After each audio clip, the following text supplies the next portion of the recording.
മന്ത്രിമാരുടെ പേരക്കുട്ടികളുടെ ആരെങ്കിലും ഒരാൾ മരിച്ചാൽ മതി, നിങ്ങൾ ഈ നീർച്ചയും ഉത്സവം അപ്പം നിൽക്കും.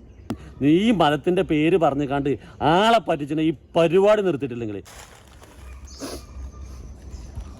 ഒരു വാസന വരില്ല എനിക്ക്. അടച്ചോനെ ആനറ്റാണോ? പൂണ്ടിന്റെ വാസനയാണുള്ളത്. ഹാജരെ നിങ്ങൾ പറഞ്ഞ ശരി തന്നെയാണ്. പിണ്ടത്തിന്റെ മണം ഉണ്ടല്ലോ. പണ്ടൊക്കെ ആന ഇറങ്ങിനൊന്ന് കേക്കാം. ഇപ്പൊ തന്നെ ഇറങ്ങുന്നുണ്ട്. പറച്ചോനെ പേടിപ്പിച്ചല്ല പഹയ്യ ഇവിടെ ഉണ്ട് ആന. ഞാൻ ഡയറി കാണണല്ലേ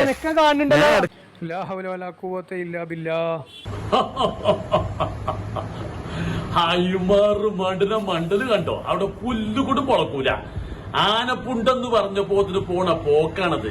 ഓനാണല്ലോ 10 ആനയും കൊണ്ട് നേർച്ചയ്ക്ക് വരുന്നത്. കള്ള ഹിമാറ്.